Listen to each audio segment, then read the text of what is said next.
As I was shivering in Beaver Stadium a few weeks ago at the last Penn State home football game, in temperatures near freezing and 20-mile-per-hour winds, there was just as much talk about the wind chill as there was about the football. And our recent bouts of cold, windy weather have only increased the chatter. Now, at the most basic level, wind chill describes the rate of heat loss from the human body, specifically exposed skin, due to the combined effect of wind and temperature. Normally, a wafer-thin layer of body-warmed air envelops your skin, but wind strips that layer away, so you lose heat faster. Wind also increases evaporation of perspiration, which is an important cooling mechanism for your body. And as a result, wind has the same effect on cooling you that a lower temperature would.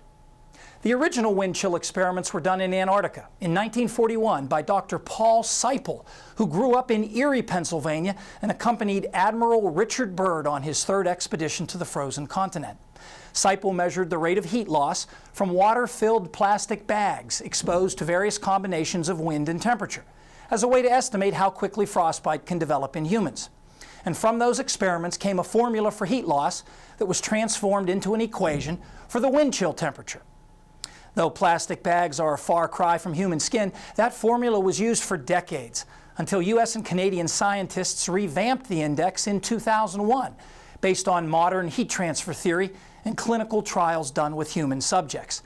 In fact, a dozen volunteers spent hours walking in a refrigerated wind tunnel with monitors on their faces to measure how fast skin loses heat.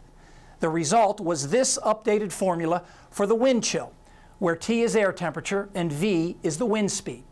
This formula was then used to make the familiar wind chill chart for particular temperatures and wind velocities. So, for example, if the air temperature is 20 degrees and winds are blowing at 35 miles per hour, exposed skin will lose heat at the same rate as if the air temperature was 0 with no wind.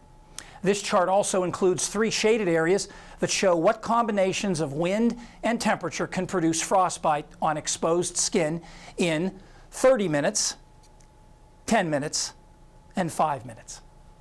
A couple points of clarification about wind chill. First, no matter what the wind chill is, you can't get frostbite if the actual air temperature is above freezing, but hypothermia can certainly occur.